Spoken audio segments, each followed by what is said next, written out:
Hello everyone, how are you. I hope आप सभी अच्छे होंगे, अपनी स्टडी को कंटिन्यू कर रहे होंगे और हर एक वीडियो को अच्छे से कंटिन्यूसली वॉच कर रहे होंगे। मैं हूं अमित कुमार, आपका वापस स्वागत करता हूं आपके YouTube channel chemistry plus academy. Last session में हमने डिस्कस किया था कुछ important terms of electrochemistry just like molar conductivity, equivalent conductivity and the variation in conductivity and molar conductivity with the concentration means concentration को आपने increase किया decrease किया तो किस टाइप से मोलर कंडक्टिविटी एंड कंडक्टिविटी में क्या क्या चेंजेज आता है, क्या क्या वेरिएशन आता है, वो हमने लास्ट वीडियो में डिस्कस किया था। आई होप ये वीडियो आपने अच्छे से वॉच किया होगा। फिर भी यदि आपने इस वीडियो को वॉच नहीं किया तो इस वीडियो के डिस्क्रिप्शन बॉक्स में मैंने उस वीडियो का लिंक पेस्ट कर दिया है, वहाँ से भी आप इस वीडियो को वॉच कर सकते हैं। और साथ में आप हमारे Telegram channel chemistry plus academy को ज्वाइन कर सकते हैं। वहाँ पे आपको हर वीडियो से रिलेटेड इन्फॉर्मेशन, साथ में हर वीडियो की पीडीएफ आपको वहाँ पर मिल जाएगी। और फिर भी आपकी कुछ क्वेरी है, कुछ नोट्स आपको रिक्वायरमेंट है तो आप हमारे कमेंट बॉक्स में कमेंट कर सकते हैं और आपको वहाँ से इजीली अवेलेबल हो जाएगा। तो आज हम डिस्कस करने जा रहे हैं कुछ important topic, that is the Kohlrausch law. Kohlrausch law it's very very important topic and very conceptual topic है, इसको हम आज डिस्कस करेंगे। साथ में हम डिस्कस करने वाले हैं एप्लीकेशन ऑफ कोलराउस लॉ। देखिए ये टॉपिक एग्जाम के पॉइंट ऑफ व्यू से वेरी वेरी इंपॉर्टेंट, एग्जाम्स में इससे न्यूमेरिकल क्वेश्चंस भी आ सकते हैं, कई बार इसके थ्योरेटिकल क्वेश्चंस भी यहाँ पर पूछे जाते हैं। तो इस टॉपिक को ढंग से समझने का ट्राई कीजिएगा। तो स्टार्ट करते हैं हम कोलराउस लॉ। अब देखिए हमने डिस्कस किया था molar conductivity and equivalent conductivity. हमने क्या डिस्कस किया था कि जैसे मान लीजिएगा आपने एक इलेक्ट्रोलाइटिक सेल यूज किया, वहां पे आपने इलेक्ट्रोड को पुट कर दिया। इलेक्ट्रोड पुट करने के बाद आपने यहाँ पे इलेक्ट्रोलाइट का सॉल्यूशन यूज किया। Okay, in the case of the molar conductivity यहाँ आप इलेक्ट्रोलाइट का अमाउंट लेंगे 1 mole, but in the case of the equivalent conductivity यहाँ पर आप इलेक्ट्रोलाइट का जो अमाउंट क्या लेंगे 1 ग्राम इक्विवेलेंट यूज किया था, ये आपको पता है। तो उस कंडीशन में क्या हुआ था कि यहाँ पर इलेक्ट्रोलाइट के जो आयंस प्रोड्यूस हो रहे हैं, उन आयन प्रोड्यूस होने से उनका मोमेंट होगा और उन आयन से टोटल मिला के इलेक्ट्रिसिटी का कंडक्शन इतना हो रहा है, that is the molar conductivity and equivalent conductivity. In the case of 1 mole it is called as the molar conductivity, but in the case of the 1 gram equivalent it is called as the equivalent conductivity, जो आपने discuss कर रखा है। Okay, तो आज हम discuss करने जा रहे हैं कोलराउस लॉ। कोलराउस लॉ क्या बताता है, जैसे मान लीजिएगा आपने NaCl लिया, ये इलेक्ट्रोलाइट है और आपको पता है जब NaCl का डिसोसिएशन होगा तो Na प्लस आयन और Cl माइनस आयन यहाँ पे फॉर्म होंगे।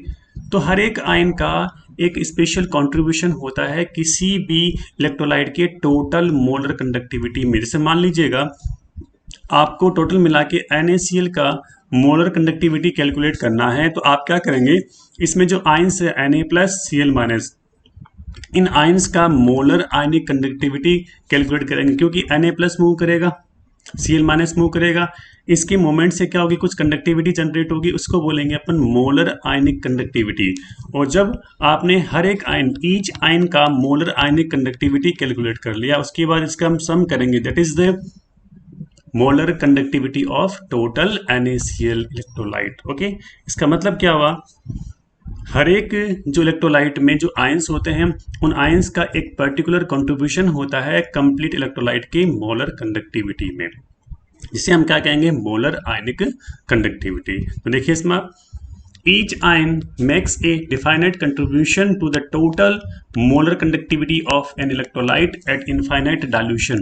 कल हमने डिस्कस किया था कि जैसे जैसे हम डाइल्यूशन करते हैं तो कंसंट्रेशन क्या हो रही है, कम हो रही है, और डाइल्यूशन को आपने इंक्रीज किया उस कंडीशन में मोलर कंडक्टिविटी क्या होती है, इंक्रीज हो रही है, और उसको एक लिमिटेड रेंज में जाने के लिए या फिर मैक्सिमम वैल्यू इसका लास्ट में पहुंचेगा, उसको बोलेंगे लिमिटिंग मोलर कंडक्टिविटी। मीन्स आपने क्या किया, डाइल्यूशन किया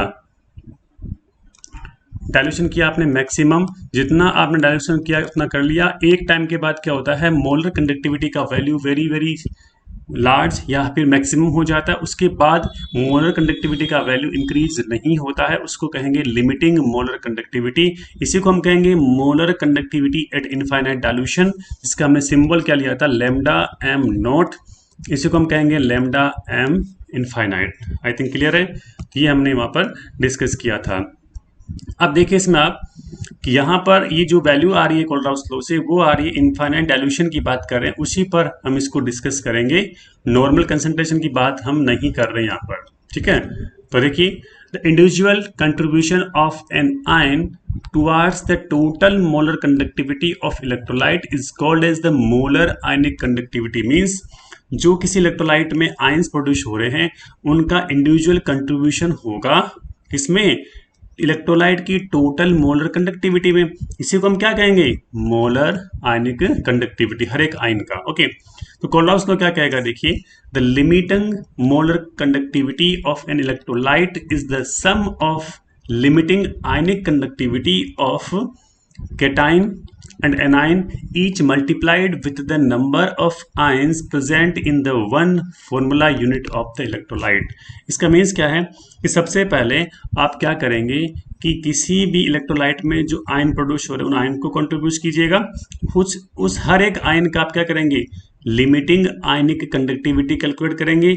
उसके बाद उस लिमिटिंग आयनिक कंडक्टिविटी को उस आयन्स के नंबर से मल्टीप्लाई करेंगे।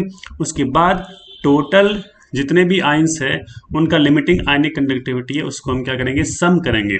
उस सम का वैल्यू किसके इक्वल हो जाएगा, एक इलेक्ट्रोलाइट की कंप्लीट मोलर कंडक्टिविटी के इक्वल हो जाएगा। लेकिन कब, limiting molar conductivity means molar conductivity at the infinite dilution की बात कर रहे हैं हम। ओके, इस टाइप से एक और तरीके से इसको डिफाइन कर सकते हैं हम। देखिए the molar conductivity of an electrolyte at infinite dilution is the sum of molar ionic conductivity of individual ions।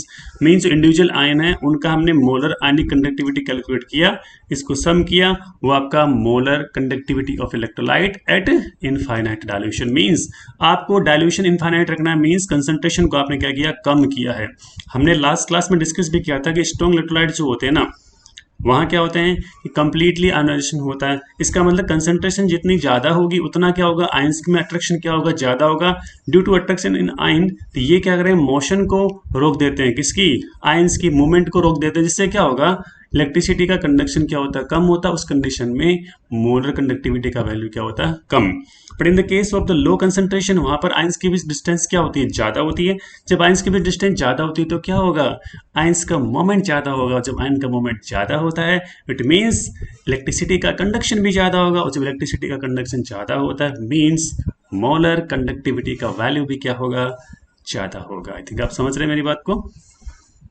देखिए अब इस कोलराउस लॉ को हमने क्या डिस्कस किया, थ्योरेटिकल फॉर्म में डिस्कस किया है कि आपने क्या किया, इलेक्ट्रोलाइट यूज किया, उसको आयंस में कन्वर्ट किया। आयंस में कन्वर्ट करने के बाद आप क्या करोगे, इसके अंदर हर एक आयन का individual molar ionic conductivity at infinite dilution calculate करोगे। उसके बाद इसको सम करोगे, सम करने के बाद जो टोटल वैल्यू आएगा that is the limiting molar conductivity of that electrolytes. I think clear है ना। अब देखिए इसका मैथमेटिकल जो फॉर्म ले रहे हैं हम इसमें, lambda M naught is equal to nu plus lambda plus naught plus nu minus lambda minus naught. अब देखिए यहाँ इसका मीन्स क्या है कि लैम्डा एम नोट का तो मीन्स है limiting molar conductivity of electrolyte.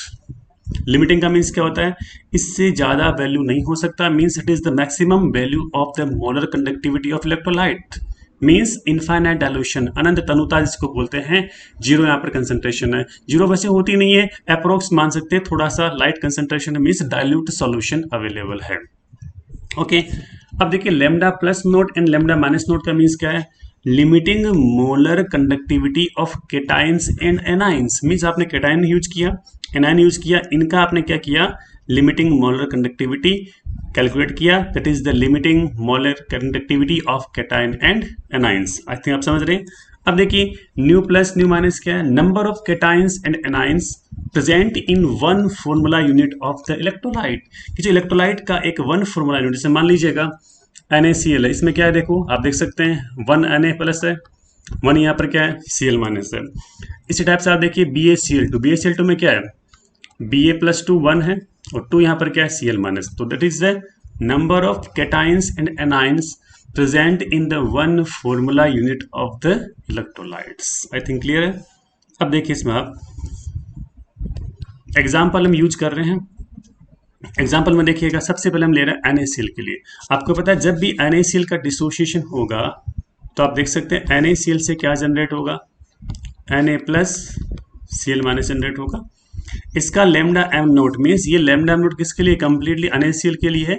तो आप Na+ का मोलर आयनिक कंडक्टिविटी, Cl- का मोलर आयनिक कंडक्टिविटी कैलकुलेट करोगे, उसके बाद इनको सम करोगे। कैसे देखिएगा, lambda note Na+ plus lambda naught Cl-, और आपको पता है इस इक्वेशन में नंबर ऑफ Na+ और नंबर ऑफ Cl- दोनों का वैल्यू कितना, 1 है। तो यहाँ पर इसमें 1 1 यहाँ पर ऑलरेडी अवेलेबल है। This is the limiting molar conductivity of NaCl according to the Kohlrausch law। I think clear है। अब देखिए नेक्स्ट हम बात करते हैं BaCl2 की। तो BaCl2 में देखिएगा यहाँ पर आप देख सकते हैं BaCl2 का जब भी डिसोसिएशन होगा या फिर आयोनाइजेशन होगा तो आप देख सकते हैं Ba क्या बनेगा 2+ और 2 यहाँ पर क्या है Cl-। आई थिंक क्लियर है। तो क्या होगा, lambda M naught is equal to lambda naught Ba+2 और 2 lambda naught Cl-, because number of Cl- ion is 2। तो आपने यहाँ पर इसको 2 से मल्टीप्लाई किया, but number of Ba+2 is only 1। तो आप यहाँ पे 1 से मल्टीप्लाई करने की रिक्वायर्ड नहीं है, क्योंकि ऑलरेडी यहाँ पर क्या है 1 अवेलेबल है। ओके, नेक्स्ट आप केस देखिएगा Al2SO4 मीन्स एल्यूमिनियम सल्फेट की बात करते हैं। आपको पता है एल्यूमिनियम सल्फेट का जब भी डिसोसिएशन होगा तो आप देख सकते हैं तो यहाँ पे 2 तो क्या बनेंगे एल्यूमिनियम +3, साथ में क्या होगा 3SO4 2-। तो आप देख सकते हैं number of aluminium 3+ ion is equal to 2 but the number of sulphate ion is equal to 3। इस टाइप से आप इसको यहाँ पर देख सकते हैं। तो यहाँ पर इसका लेमडा एम नोट आप कैलकुलेट किया। This is the limiting molar conductivity of aluminium sulphate. Okay, अब देखिए यहाँ पर आपने इसको 2 से मल्टीप्लाई क्यों किया, क्योंकि number of aluminium 3+ ion is equal to 2। तो आपने 2 से मल्टीप्लाई करके यहाँ पर पुट कर दिया, इसके बाद आपने यहाँ से 3 मल्टीप्लाई किया, क्योंकि number of sulphate ion is equal to 3 available है। ओके, तो ये तो आपका हुआ molar conductivity at infinite dilution means limiting molar conductivity of electrolyte according to the Kohlrausch law. इसका मतलब हमने डिस्कस किया कोलराउस लॉ। इसका मीन्स ये होता है कि जब भी आप कंप्लीट इलेक्ट्रोलाइट के लिए molar conductivity at infinite dilution या फिर लिमिटिंग मोलर कंडक्टिविटी को कैलकुलेट करना चाह रहे हैं तो आप क्या करेंगे, हर एक आयन का सबसे पहले molar ionic conductivity at infinite dilution means limiting ionic conductivity को कैलकुलेट करेंगे। उसके बाद दोनों को सम करेंगे। यदि number of ions more than 1 है तो आप नंबर ऑफ आयंस को भी मल्टीप्लाई करेंगे, उसके बाद क्या करेंगे, सम करेंगे। That is the Kohlrausch law. I think clear है, समझ में आ गया होगा आपको। अब देखिए in terms of the equivalent conductivity. Okay, इसका मतलब हमने पहले यूज किया था मोलर कंडक्टिविटी, वहां पर हमने क्या किया था, नंबर ऑफ आयंस को भी मल्टीप्लाई किया था। अब in the case of equivalent conductivity इसमें क्या करेंगे, देखिए the equivalent conductivity of an electrolyte at infinite dilution is the sum of ionic conductivity. Ionic conductivity कौन सा वाला, लिमिटिंग। लिमिटिंग का मीन्स क्या है, एट इनफाइनाइट डाइल्यूशन की बात करते हैं ऑफ केटाइन एंड एनाइन। यहाँ पे क्या करेंगे, केटाइंस की लिमिटिंग आयनिक कंडक्टिविटी, एनाइन की लिमिटिंग आयनिक कंडक्टिविटी को आप कैलकुलेट करके इसको सम कर दीजिएगा। That is equal to the limiting equivalent conductivity of electrolyte या फिर equivalent conductivity of electrolyte at infinite dilution. जितने भी हम वैल्यू कैलकुलेट कर रहे हैं सारे के सारे के इनफाइनाइट डाइल्यूशन के ऊपर हम यूज कर रहे हैं। यहाँ पर नॉर्मल किसी पर्टिकुलर कंसंट्रेशन पे यूज नहीं कर रहे हैं, क्योंकि at infinite dilution there is the maximum value of the molar conductivity and the equivalent conductivity. Okay, तो यहाँ पर आप केटाइन का एनाइन का दोनों का लिमिटिंग आयनिक कंडक्टिविटी कैलकुलेट कीजिएगा, इसको सम कीजिएगा। That is the limiting equivalent conductivity. Okay, clear है। अब देखिए एक इंपॉर्टेंट टॉपिक है, that is the absolute ionic mobility. ये क्या होता है इसके बारे में हम डिस्कस करने जा रहे हैं। तो ये बहुत सिंपल सा टॉपिक है, कई बार एग्जाम्स में इसमें न्यूमेरिकल क्वेश्चन में इसमें रिलेशनशिप पूछते हैं कि इन फॉर्मूले से आप क्या कर सकते हैं, न्यूमेरिकल क्वेश्चन को सॉल्व कर सकते हैं। ठीक है, देखिए क्या होता है इसका मतलब, the absolute ionic mobility is defined as the speed of ion in the centimeter per second at infinite dilution under a potential gradient of 1 mole per centimeter। इसका मतलब क्या है कि स्पीड ऑफ आयन और पोटेंशियल ग्रेडियंट का जो आपके क्या रहेगा, डिवाइड रहेगा, रेशियो रहेगा, that is the absolute ionic mobility means speed of ion upon potential gradient, that is the absolute ionic mobility. और आपको पता है आयन की स्पीड क्या होती है, स्पीड मीन्स जो वेलोसिटी की बात कर रहे हैं यहाँ पर वो किस में हम पुट करते हैं, सेंटीमीटर पर सेकंड में, आपको पता है। अब देखिए what is the potential gradient. अब देखिए इसमें करना क्या है, जैसे मान लीजिएगा ये आपका एक इलेक्ट्रोलाइटिक सेल है, इसमें आपने इलेक्ट्रोड को पुट किया, ओके।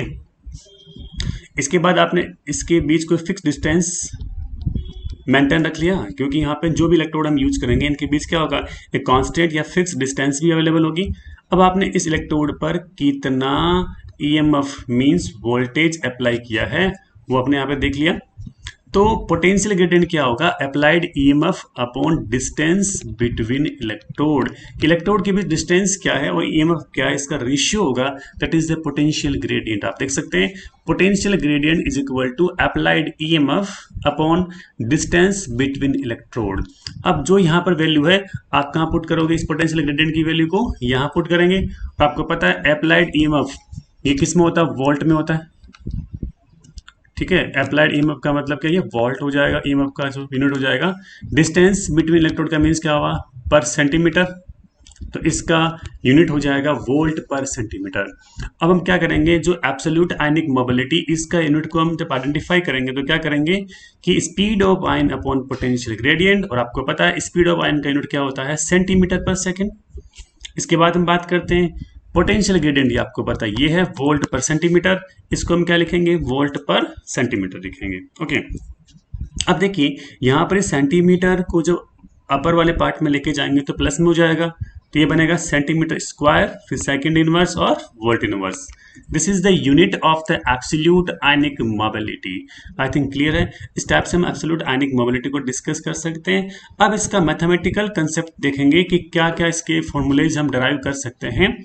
तो देखिए अब आपको पता है जितना आयनिक मोबिलिटी ज़्यादा होगा किसी भी आयन का, उतना ही इसकी आयनिक कंडक्टिविटी भी क्या होगी, ज़्यादा होगी। आप देख सकते हैं, जैसे मान लीजिएगा ये आपने कंडक्टिविटी सेल यूज किया है, या this is the electrolytic cell हम देख सकते हैं। अब देखिए यहाँ पर हमने क्या किया, इलेक्ट्रोलाइट का सॉल्यूशन यूज किया है, ओके। इसके बाद देखिए जैसे आपने यहाँ पे इसमें बैटरी ऑन किया, positive pole negative pole, this is the anode this is the cathode. जैसे आपने स्विच ऑन किया तो क्या होंगे, इसके आयंस बनेंगे, पॉजिटिव आयंस भी बनेंगे, नेगेटिव आयंस भी बनेंगे। पॉजिटिव आयन की जो कंडक्टिविटी को हम कहेंगे limiting ionic conductivity of cation, इसको हम कहेंगे limiting ionic conductivity of anion means lambda naught A lambda naught C. C means cation, A means anions. अब देखिए जितना ज़्यादा मूव करेंगे, समझ रहा, जितना ज़्यादा आयंस मूव करेंगे, कैटाइन जाएंगे कैथोड की तरफ, एनायन जाएंगे एनोड की तरफ, इसका मतलब इनकी एब्सोल्यूट आयनिक मोबिलिटी बहुत ज़्यादा हो रही है, ठीक है। जितना इनकी एब्सोल्यूट आयनिक मोबिलिटी ज़्यादा होगी इसका मतलब इसका लिमिटिंग आयनिक कंडक्टिविटी भी क्या हो रहा है, ज़्यादा हो रहा है। हमने यहाँ पर लिमिटिंग यूज क्यों किया, लिमिटिंग का मीन्स क्या होता है, हमने इनफाइनाइट डाइल्यूशन लिया है, इनफाइनाइट डाइल्यूशन यूज किया है, इसलिए हम क्या कर रहे हैं, लिमिटिंग आयनिक कंडक्टिविटी यूज कर रहे हैं। इसका मतलब limiting ionic conductivity is directly proportional to the absolute ionic mobility, okay। तो इस जो रिलेशनशिप से हम फॉर्मूला डिराइव करने जा रहे हैं, that is the lambda naught c directly proportional to mu c u। यहाँ पे u है, u का मतलब क्या है, absolute ionic mobility, u means velocity है, मोबिलिटी है आयंस की, ओके। तो अब यहाँ पर alpha this is the proportionality symbol, इसको हटाएंगे तो क्या करेंगे हम, कांस्टेंट लगाएंगे k, तो lambda naught c is equal to k u naught c। हमने नॉट यूज क्यों किया, naught is the infinite dilution या फिर जीरो कंसंट्रेशन मींस लिमिटिंग की बात कर रहे हैं यहाँ पे, ओके। अब देखिए lambda naught a is directly proportional to u naught a, इससे इक्वेशन क्या बनेगी, lambda naught a is equal to k nu u naught a, okay.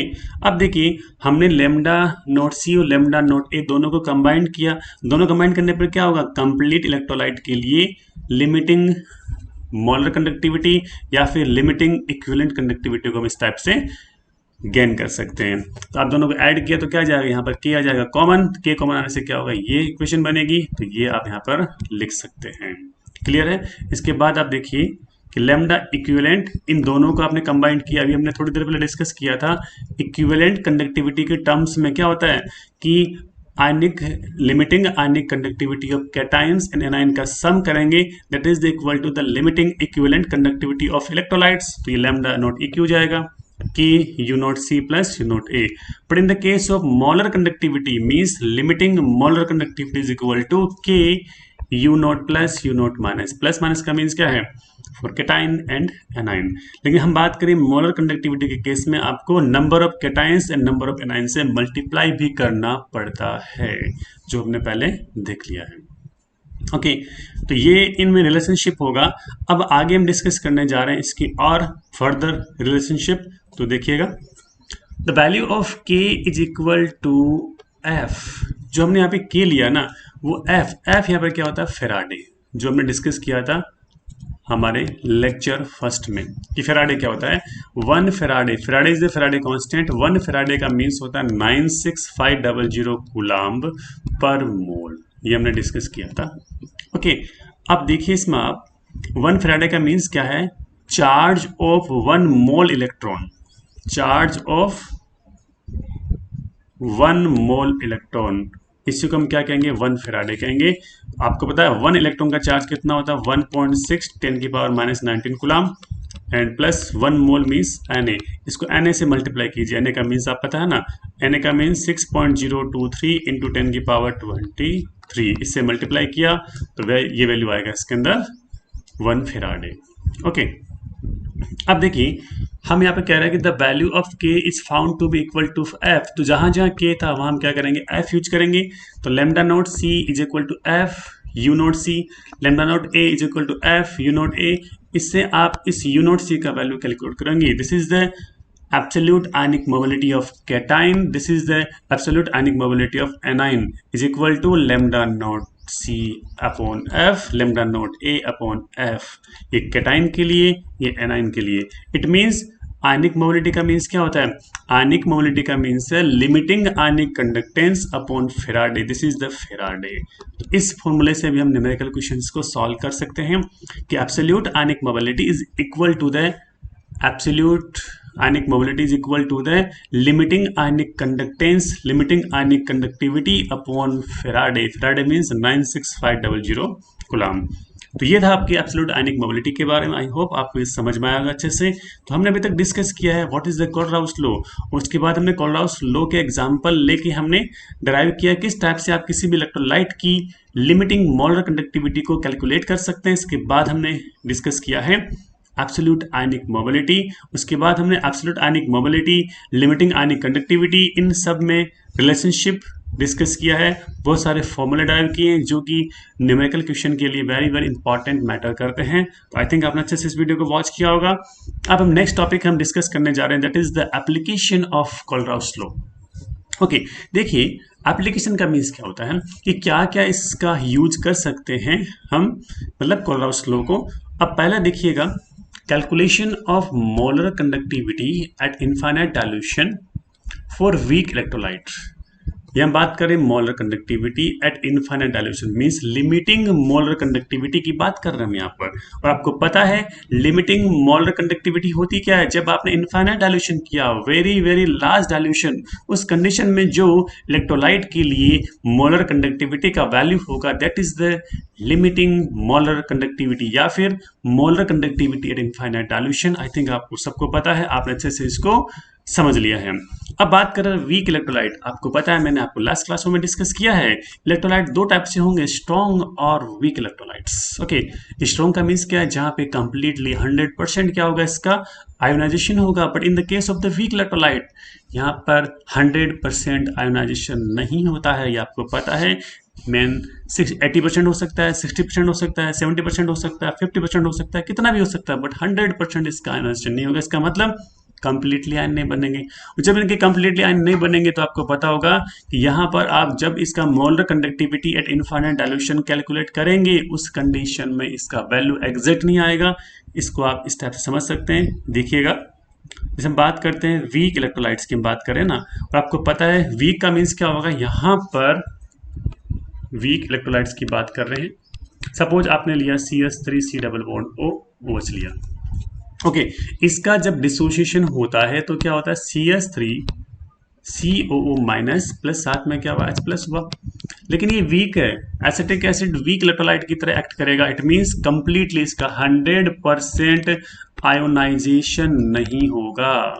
और जब इसका 100% आयोनाइजेशन नहीं होगा, इट मीन्स सॉल्यूशन में ये आयन कंप्लीटली फॉर्म नहीं होंगे। इट मीन्स कुछ अमाउंट में यहाँ पर ये जो एसिड भी यहाँ पर बचा हुआ है, कंप्लीटली आयोनाइज नहीं हो रहा है।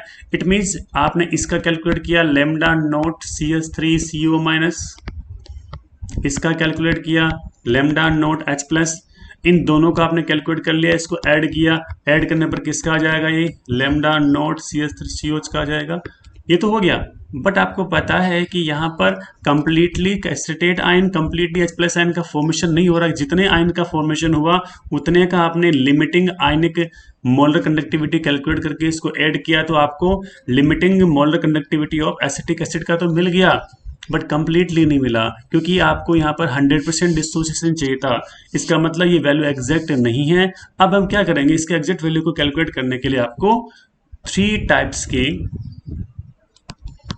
स्ट्रॉन्ग इलेक्ट्रोलाइट, समझ रहे हैं, 3 टाइप के आपको क्या करने पड़ेंगे, इसके अंदर स्ट्रॉन्ग इलेक्ट्रोलाइट को यूज करना है।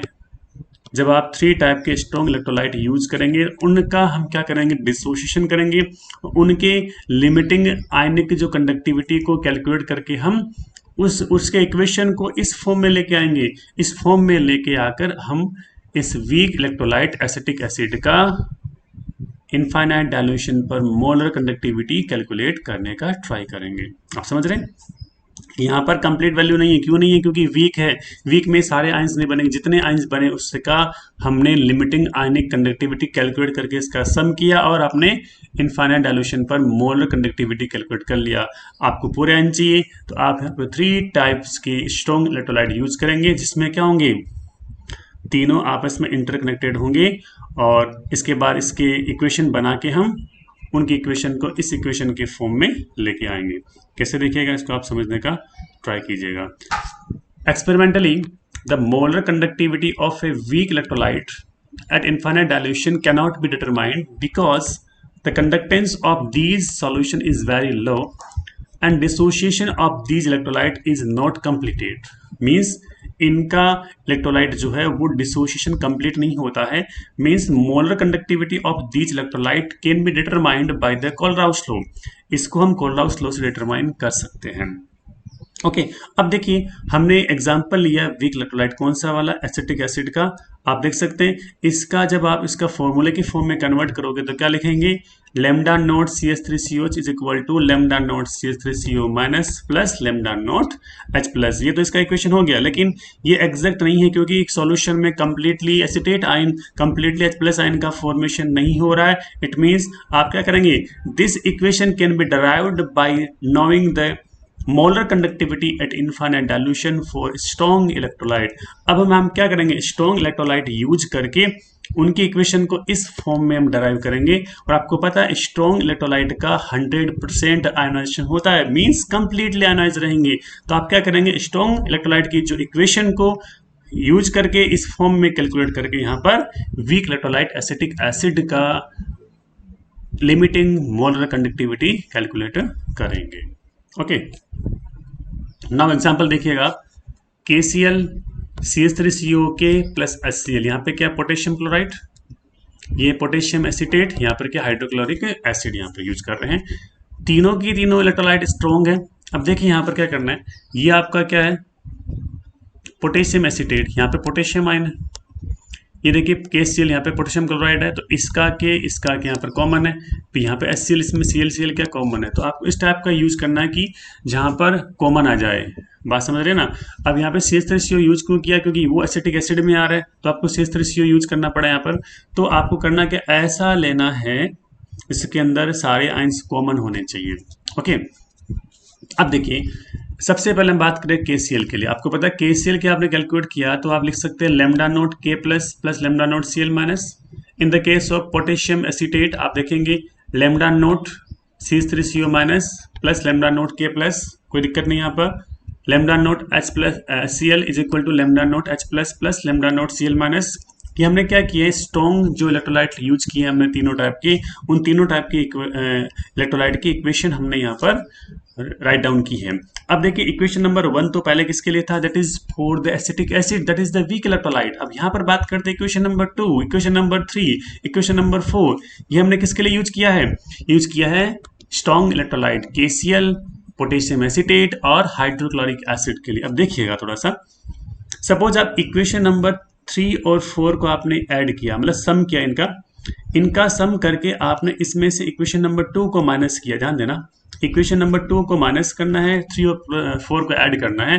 तो आप देखिए इक्वेशन 3 + 4 - 2, आप कैसे देखिएगा, तो इक्वेशन 3 और 4 को ऐड करेंगे, आप देखना तो यहाँ पर ये और ये तो ऐड हो जाएगा, ये भी ऐड होगा, समझ रहे हैं। इसको क्या -2 को देखिए, ये K+ है, Cl- है। अब यहाँ देखिए K+ भी है, Cl- है, तो ये तो पॉजिटिव थे, ये क्या हो जाएंगे नेगेटिव, तो ये पॉजिटिव नेगेटिव आपस में क्या हो जाएंगे, कट हो जाएंगे, तो बचेगा कौन, ये वाला देख सकते हैं। इसका मतलब आपको ये तो कैलकुलेट करना था, एसिटेट आयन और H+ आयन, ये दोनों का सम हो जाएगा। इस इक्वेशन से क्या हो जाएगी आपकी इक्वेशन नंबर 1 यहाँ पर डराइव हो जाएगी। कैसे देखिएगा, हमने क्या किया है कि इक्वेशन नंबर 3 और 4 को ऐड करके 2 को यहाँ पर माइनस किया है। तो 3 कौन सी है, ये वाली, तो लैम्डा नॉट CH3CO की, 4 ये है लैम्डा नॉट HCl, 2 ये है minus lambda naught KCl। In equation को आप ऐसे लिखेंगे तो आपको इस फॉर्म में इसको राइट डाउन करना होगा। उसके बाद आप देखिएगा इस इक्वेशन के अंदर कि यहाँ आप देख सकते हैं कि यहाँ CH3CO माइनस ये H+ आपस में ऐड हो जाएंगे। अब ये K तो प्लस का है, ये K माइनस का, तो आपस में क्या हो जाएगा, कट हो जाएंगे। ये Cl+ का है, Cl क्या माइनस का, आपस में क्या कट हो जाएंगे। तो ओनली बचा कौन, ये, तो ये इक्वेशन इस फॉर्म में आ जाएगी। आपको पता है ये फॉर्म किसका, इक्वेशन नंबर 1 का है, तो आपने इसको इक्वेशन नंबर 1 की जगह क्या लिखोगे आप, लैम्डा नॉट CH3CO लिख सकते हैं। इसका means lambda naught CH3CO is equal to lambda naught CH3CO के lambda naught HCl lambda naught KCl। इस टाइप से आप कर सकते हैं। इसका मतलब आपने इसका लिमिटिंग मोलर कंडक्टिविटी कैलकुलेट किया, इसका लिमिटिंग मोलर कंडक्टिविटी कैलकुलेट किया, इसको सम करना है, उसके बाद में KCl की लिमिटिंग मोलर कंडक्टिविटी को इसमें से माइनस करना है। इससे आपका इक्वेशन नंबर 5 आ जाएगा। और उस इक्वेशन नंबर 5 से आप क्या कर सकते हैं, वीक इलेक्ट्रोलाइट एसिटिक एसिड के लिए इनफाइनाइट डाइल्यूशन पर मोलर कंडक्टिविटी को कैलकुलेट कर सकते हैं। Means limiting molar conductivity of acetic acid can be calculated by the equation number 5। तो हमने क्या यूज किया है, किसी भी वीक इलेक्ट्रोलाइट के लिए आपको कैलकुलेट करना है इनफाइनाइट डाइल्यूशन पर मोलर कंडक्टिविटी, तो आपको स्ट्रॉन्ग इलेक्ट्रोलाइट को यूज करना होगा, और स्ट्रॉन्ग इलेक्ट्रोलाइट को यूज करके ही आप इसमें प्रिपेयर कर सकते हैं। आई थिंक क्लियर है। तो इसके बाद हम देखेंगे इसका second application, that is the calculation of the degree of dissociation. अब देखिए जो डिग्री ऑफ डिसोसिएशन हम कैलकुलेट करते हैं only for the weak electrolyte. आपको पता है स्ट्रॉन्ग की बात करें, स्ट्रॉन्ग इलेक्ट्रोलाइट में तो क्या होता है कि 100% इनका आयोनाइजेशन होता है। क्या होता है, 100% होता है ionisation. But in the case of weak electrolyte यहाँ पर 100% आयोनाइजेशन नहीं होता। इट मीन्स यहाँ पर कंप्लीटली आयोनाइज नहीं होता। जहाँ पर कंप्लीटली आयोनाइज नहीं होता वहीं आपको डिग्री ऑफ डिसोसिएशन को कैलकुलेट करना पड़ता है। But in the case of strong electrolyte you know that degree of dissociation is 100% या फिर 1 यूज कर सकते हैं। But in the case of weak हम यहाँ मेजर नहीं कर सकते, यहाँ 60% हो सकता है, 80% हो सकता है, 50% हो सकता है। इसका मतलब आपको ओनली वीक के लिए कैलकुलेट करना है। इसके लिए फॉर्मूला देखिए क्या है, alpha is equal to lambda MC upon lambda M naught. जहां आपको पता है लैम्डा MC का मीन्स क्या है, molar conductivity eight concentration C, कि आपने एक पर्टिकुलर कंसंट्रेशन लिया है C, उस कंसंट्रेशन पे क्या होता है, मोलर कंडक्टिविटी होता है। लैम्डा नोट का मतलब क्या है, molar conductivity at infinite dilution means zero concentration, concentration इसकी जीरो है। इसका मींस क्या हुआ, आपने डाइल्यूशन बहुत ज्यादा किया है, और जब डाइल्यूशन आपने इनफाइनाइट कर दिया इट मींस इसको बोलेंगे जीरो कंसंट्रेशन। उस कंडीशन में इसको बोलेंगे लैम्डा नोट। इनका जो रेशियो होता है that is the degree of dissociation, और this is used only for weak electrolyte. इस टाइप से आप इसको आइडेंटिफाई कर सकते हैं। न्यूमेरिकल क्वेश्चन आ सकते हैं इसमें से, तो आपको करना क्या है, एक तो पर्टिकुलर कंसंट्रेशन पे यूज करना है, एक साथ में आपने इनफाइनाइट डाइल्यूशन पर यूज करना है। ओके, तो देखिए इस वीडियो के बाद में हम क्या करेंगे, इसके न्यूमेरिकल क्वेश्चन को सॉल्व करेंगे। इसके लिए अलग से वीडियो में अपलोड करने जा रहा हूँ, तो आप सभी इस चैप्टर को ढंग से वॉच कीजिएगा। जहां भी दिक्कत आप कमेंट बॉक्स में कमेंट कीजिएगा, और न्यूमेरिकल जल्दी हम लेके आएंगे हर चैप्टर के। आपके जो 12th क्लास के सिलेबस की बात करें, सॉलिड स्टेट, सॉल्यूशन, इलेक्ट्रोकेमिस्ट्री और केमिकल काइनेटिक्स। ये 4 चैप्टर आपके न्यूमेरिकल के हिसाब से वेरी वेरी इंपॉर्टेंट है। इन 4 में से ही न्यूमेरिकल्स पूछे जाते हैं। तो इन चारों चैप्टर के मैं न्यूमेरिकल्स की वीडियो अलग से अपलोड करूंगा, ठीक है। तो आप चैप्टर को ढंग से पढ़ते जाएं। नेक्स्ट आपका थर्ड जो एप्लीकेशन ऑफ कोलराउस लॉ होगा, calculation of dissociation constant for weak electrolyte. देखिए वीक इलेक्ट्रोलाइट है यहाँ पर, ठीक है। तो वीक इलेक्ट्रोलाइट की ही हम बात कर रहे हैं ना, तो इसके लिए हम डिसोसिएशन कांस्टेंट की बात करें, क्योंकि स्ट्रॉन्ग के लिए डिसोसिएशन कांस्टेंट को कैलकुलेट करने की रिक्वायरमेंट नहीं है, क्योंकि वहां पर अल्फा डिग्री ऑफ डिसोसिएशन 100% होगा, ठीक है ना। तो देखिए इसका वैल्यू होता है k is equal to C alpha square upon 1 minus alpha, जहाँ k है dissociation constant of weak electrolyte, c का मीन्स यहाँ पर होता है concentration of electrolyte, alpha means degree of dissociation. Okay, इस इक्वेशन का डेरिवेशन आपके सिलेबस का पार्ट नहीं है, ओनली इक्वेशन है, तो आप इस इक्वेशन को इजीली यहाँ पे समझ सकते हैं। तो इस इक्वेशन से आप कैलकुलेट कर सकते हैं dissociation constant of the weak electrolyte. I think clear है ये। इस टाइप से आप कैलकुलेट इसमें करोगे। इसके बाद देखिए नेक्स्ट एंड लास्ट जो इसका एप्लीकेशन है, fourth application, that is the calculation of solubility constant of A Sprüngli soluble salt. इसका मतलब क्या, बहुत ही कम सोल्यूबल होने वाला है, जहां पे लेस सोल्युबिलिटी है। और आपको पता है जहां सोल्ट लेस सोल्यूबल होंगे वहां पर सॉल्यूशन बनेगा डाइल्यूट, आप समझ सकते हैं। और इस कंडीशन में क्या होता है, डाइल्यूट सॉल्यूशन बन रहा है, इसका मतलब कंप्लीटली आयोनाइज्ड मानते हैं इसको। और इस कंडीशन में सॉल्यूशन होता है सैचुरेटेड। आपको पता है जितना अमाउंट आपको रिक्वायर्ड है उतना यानी सॉल्वेंट में सॉल्यूट मिक्स हो रहा है, that is the saturated solution. और उस कंडीशन में जो आपकी कंसंट्रेशन है वो क्या होती है, सॉल्युबिलिटी के इक्वल होती है। ओके, बात समझना, दोबारा बोल रहा हूँ कि यहाँ हम बात करें स्पेरिंगली सॉल्युबल, इसका मीन्स क्या है कि लेस सॉल्युबल। लेस सॉल्युबल होने पर क्या होगा, यहाँ पर हम बात कर सकते हैं डाइल्यूट सॉल्यूशन बनेगा। इसका मतलब यहाँ पर डाइल्यूशन बहुत ज्यादा है, तो हम कह सकते हैं सॉल्यूशन जो है वो इनफाइनाइट डाइल्यूशन पर है। अब देखिए इनफाइनाइट डाइल्यूशन पर हो गया, और इस कंडीशन में सॉल्यूशन कैसा बनेगा, सैचुरेटेड बनेगा, क्योंकि ज्यादा अमाउंट में सॉल्यूट नहीं है तो सॉल्यूशन बनेगा सैचुरेटेड बनेगा। और इस कंडीशन में क्या होता है, जितना आपने सोल्ट को ऐड किया है उतना कंप्लीटली आयोनाइज हो जाएगा। और इस कंडीशन में जो इसकी कंसंट्रेशन है, हमने वहां पे याद किया, आपको याद होगा मोलर कंडक्टिविटी यूज किया, तो हमने क्या फॉर्मूला लिया था, molar conductivity lambda m is equal to kappa C into 1000 upon molarity. यहाँ मोलरिटी था ना, तो यहाँ पर इसकी कंसेंट्रेशन मोलरिटी में अपन कैलकुलेट कर रहे हैं ना, तो जहां मोलरिटी है वही क्या है, सोल्युबिलिटी है, कि कितनी कंसेंट्रेशन यूज कर रहे हैं, मीन्स कितना सोल्यूट सोलवेंट में डिजोल्व हो रहा है, इट मीन्स वही इसकी सोल्युबिलिटी है। तो आप मोलरिटी को सोल्युबिलिटी से क्या कर दोगे, रिप्लेस कर दोगे, तो यहाँ पर मोलरिटी की जगह क्या आ जाएगा, सोल्युबिलिटी आ जाएगा। अब एक चीज देखिएगा, क्योंकि यहाँ पर डाइल्यूशन बहुत ज्यादा है, इनफाइनाइट डाइल्यूशन, इसका मतलब जो इसका लेमडा एम है वो लेमडा एम नोट के क्या हो जाएगा, इक्वल हो जाएगा। इट मीन्स यहाँ पर आपने इसको कंसिडर किया है कि इनफाइनाइट डाइल्यूशन यहाँ पर अवेलेबल है। आई थिंक समझ रहे हैं। तो अब आप देखिएगा इसको, salt like AgCl, silver chloride, barium sulphate, lead chloride dissolve in the water to very small extent are called as the sparingly soluble salt। ये सॉल्ट जो है ना वाटर में बहुत ही लेस सोल्यूबल होते हैं, as they are little soluble their solution are considered as infinitely dilute, means यहाँ पर dilution बहुत infinite कर रखा है हमने। so whatever amount of salt is dissolved in the water considered as the completely ionized। इसका मतलब ये हुआ कि जितना आपने सोल्ट वाटर में डिजोल्व किया उसको हम completely ionized मान सकते हैं।